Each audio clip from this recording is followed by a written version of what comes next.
શું મિત્રો તમારી પણ ગાય ભેંસનું દૂધ નથી વધી રહ્યું? દિવસે દિવસે મિત્રો દૂધની અંદર ઘટાડો થઈ ગયા છે. તમે મોંઘા ફોર્મ્યુલા આપ્યા છતાં પણ હજુ સુધી તમારા પશુનું દૂધ નથી વધી રહ્યું. કારણ કે મિત્રો પહેલા વેતરની અંદર તમારું પશુ ખૂબ જ માત્રાની અંદર દૂધ આપતું હતું. આ વેતરની અંદર ઓછું થઈ ગયું છે, દિવસે દિવસે દૂધ ઘટી રહ્યું છે. કારણ કે જો મિત્રો આજના વિડીયોની અંદર વાત કરવાના છે કે મિત્રો ચૂટકીઓની અંદર તમારા પશુનું દૂધ છે એ તમે આસાનીથી તમે વધારી શકો છો. તો ચાલો મિત્રો વિડીયોને સ્ટાર્ટ કરીએ એ પહેલાં એક લાઇક નું બટન છે તે દબાવવાનું ના ભૂલતા. નમસ્કાર મિત્રો. તો મિત્રો આજના વિડીયોની અંદર વાત કરવાના છે ઘણા જે પશુપાલકોના આવા પ્રશ્નો શું તે આપણને જોવા મળતા હોય છે કે તેમને ગાય અથવા ભેંસ તેમનું દૂધનું ઉત્પાદન છે તે ખૂબ જ માત્રાની અંદર તે વધારવા માંગતા હોય છે. કારણ કે મિત્રો પશુપાલન તેમના પશુ પાછળ આખા દિવસ ઘણું બધી મજૂરી કરતું હોય છે. તેમના પશુનું દૂધ દિવસે દિવસે મિત્રો દૂધની અંદર છે તે ઘટાડો થઈ રહ્યો છે. તો આજના વિડીયોની અંદર તમને 3 થી 4 જો તમને ખોરાકો બતાવવાનો છું, સાથે સાથે મિત્રો તમને તેની અંદર 2-3 ટિપ્સો બતાવવાનું છું. તો જો તમે બધી આ વાતોનું તમે ફોલો કરશો તો તમારા પશુનું દૂધ તમે આસાનીથી તમે ડબલ કરી શકો છો. એના પહેલાં આપણે ઘણી બધી બાબતોનું મિત્રો ધ્યાન પણ રાખવું જરૂર છે. ઘણા જે પશુપાલક શું કરતો હોય છે કે વિડીયો તો જુઓ સર, તે વિડીયોને શાંતિ નથી જોતા, તે વિડીયોને સ્કીપ કરી આગળ જોતા હોય છે. કારણ કે મિત્રો તેમને સાચી માહિતી તેમને નથી મળતી. જો મિત્રો તમે વિડીયોને શાંતિથી સાંભળશો, શાંતિથી વિડીયોને તમે સ્ટાર્ટિંગથી લઈ એન્ડ સુધી તમે પૂરો જોઈ લેશો તો તમે પૂરેપૂરી માહિતી મેળવી તમારા પશુનું દૂધ તમે આસાનીથી તમે વધારી શકો છો. તો આજના વિડીયોની અંદર વાત કરવાની તમારા પશુનું રાતોરાત મિત્રો તમે દૂધ ડબલ કરી શકો છો. હા, આ એકદમ સાચી અને સાચી ઘટના છે. કારણ કે જો મિત્રો તમને આજના વિડીયોની અંદર એવા તમને દેશી પ્રયોગો બતાવવાનો છું, દેશી ફોર્મ્યુલા જો બતાવવાનો છું, જો તમારા પશુના ભેંસના ગાય અથવા ભેંસના ખાણદાણની અંદર જો તમે આ મિક્સ કરી તમે આપી દીધું ને તો રાત્રે આપશો ને તો સવારે તમારું દૂધ ડબલ થઈ જશે. જો તમારું પશુ 3 લીટર દૂધ આપતું હોય તો કમસે કમ મિત્રો તમે 2 થી 3 લીટર દૂધનો તમે આસાનીથી તમે વધારો કરી શકો છો. તો ઘણા જે પશુપાલકોના શું છે કે દિવસે દિવસે તેમના દૂધ છે તે ઘટી રહ્યા છે. કારણ કે મિત્રો તેમને મોંઘા ફોર્મ્યુલા આપી, મોંઘી દવાઓ આપી છતાં પણ તેમના પશુનું દૂધ નથી વધી રહ્યું. કારણ કે મિત્રો તેની પાસે આપણને ઘણું બધું બાબતોનું આપણે ધ્યાન નથી રાખતા. ત્યાંના લીધે જ આપણા પશુનું દૂધ અત્યાર સુધી તે નથી વધતું. હવે સૌ પ્રથમની અંદર વાત કરીએ તો તમારા પશુને મિત્રો તમે કયો ચારો આપો છો, કયું ખાણદાણ આપો છો તે મને કોમેન્ટની અંદર અવશ્ય બતાવો કે તમે આજ સુધી આ ખાણ આપે અને તેને આપવાની રીત આપણે જાણવી જરૂરી છે. ઘણા જે પશુપાલકો તમને સાચી રીત જ નથી ખબર હોતી તો આપણા પશુને ખાણદાણ કઈ રીતે આપશું તો તેનું દૂધ ડબલ થશે. ઘણા જે પશુપાલક શું છે કે તે અલગ રીતે તેમના ગાય અને ભેંસને છે તે ખાણદાણ આપતા હોય છે. ઘણા જે પશુપાલક શું કરતા હોય છે કે આપણે જે કપાસિયાની ખોળની વાત કરીએ અથવા મિત્રો મકાઈ ખોળ આવે છે બરોબર દાણ, ઘણા જે પશુપાલક કોરું પણ આપતા હોય, ઘણા પશુપાલક મિત્રો પલાળીને પણ આપતા હોય. હવે તમારા મિત્રો આ રીતે તમારા પશુને તમે આપવાનું ચાલુ કરો. હવે સૌ પ્રથમની અંદર કે જે ઘઉંનું ભૂસું આવે છે, ઘઉંનું જે ડૂર આવે છે, આપણે ઘઉંનું સીલ કહીએ તેની અંદર તમારે કેટલું કે 3 થી 4 કિલો જેવું ઘઉંનું ડૂર લઈ લેવાનું બરોબર. પણ તેની અંદર કઈ વસ્તુ એડ કરવાની છે કે જે કપાસિયા ખોળ છે, મકાઈનો ખોળ છે, સાથે સાથે સુવા છે, જીરું છે, જીરું નહીં નાખો ચાલશે, આવા તમે વસ્તુ એડ કરો. કપાસિયા ખોળ છે બરોબર, પણ તેની સાથે તમે થોડો ગોળ મિલાવો, 50 થી 100 ગ્રામ સરસોનું તેલ આપો.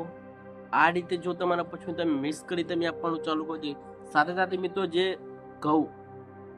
ઘઉંનું જે ભરડું આવે છે, ઘઉંના જે ફાડિયા આવે છે, એ આપણે જે ઘઉંનું જે ભરડું આવે છે તે પણ મિત્રો તમારા પશુના ખાણદાણની અંદર જો તમે મિક્સ કરી તમે આપવાનું ચાલુ કરો. સાથે સાથે આપણા પશુનું કોઈ પણ ખાણદાણની અંદર સામાન્ય 50 થી 100 ગ્રામ મિત્રો તમે ગોળ આપવાનું ચાલુ રાખો. ત્યાર પછી આપણા પશુના ખાણદાણની અંદર તમે શું છે કે મિનરલ મિક્સર પાવડર તમે 50 થી 100 ગ્રામ મિત્રો તમે આપવાનું ચાલુ રાખો. કારણ કે મિત્રો જો મિનરલ મિક્સર તમે પાવડર આપશો તો મિનરલ મિક્સર પાવડર આપવાથી આપણા પશુની શરીરની અંદર હજારો ફાયદાઓ મળશે. કારણ કે જે પણ તમારા પશુનું તમે ખાણદાણ જે પશુ તમે ચારો પણ આપશો તો જે પશુના શરીર ઉપર સારી રીતે તેની લાગશે. તમારા પશુને જે પણ ચારો આપશો તે આપણું પશુ સ્વાદ પ્રમાણે ખાશે. અને ઘણા જે પશુપાલકો આ રીતે ચારો આપતા શું કરતા ઘઉંનું ભૂસું, તો ઘઉંનું ભૂસું જ આપવું. ત્યાર પછી મિત્રો ઘઉંનું ડૂર આપે તો આખો દિવસ સૂકો ચારો જ આપે. કારણ કે મિત્રો તમારે શું છે કે ઓછા ખર્ચેની અંદર આપણે વધુ દૂધનું ઉત્પાદન મેળવવું છે તો તમે 50% લીલો ચારો આપો તો 50% તમે સૂકો ચારો આપો અને 20 થી 30% તમે પશુ આહાર તમે આપી શકો છો. ઘણા જે પશુપાલક છે અત્યારે ચોમાસાની સિઝન છે અથવા શિયાળાની સિઝનમાં શિયાળાની અંદર જો તમને લીલો ચારો ખૂબ જ પ્રમાણની અંદર મળે તો આપણે શું છે કે લીલો ચારો ખૂબ જ માત્રાની અંદર આપ કરતા હોય છે. તેનાથી શું છે કે આપણું પશુ દૂધ તો કાઢશે, દૂધનો તો વધારો થોડો ઘણો થશે કે લીલો ચારો તમે આપશો તો પશુનું દૂધની અંદર તમે વધારો કરી શકો છો. કારણ કે વધારે પ્રમાણની અંદર જો તમે લીલો ચારો આપશો તો તે ફેંટની અંદર તમને ફેંટ જ ઓછા મળવાના છે. તો જો તમે 50% લીલો આપો તો 50% તમે સૂકો ચારો આપો. કારણ કે મિત્રો જો તમે જ વાત કરો તો આપણે રોજિંદા જીવનમાં આપણે શાક આપણને રોજ ભાવે ખરું? આપણને રોટલી ભાવે? શાક ના હોય અને રોટલી એકલી ખાઈએ તો કેવું લાગે? ના ભાવે, બરોબર. પશુના જીવનની અંદર તે જ છે.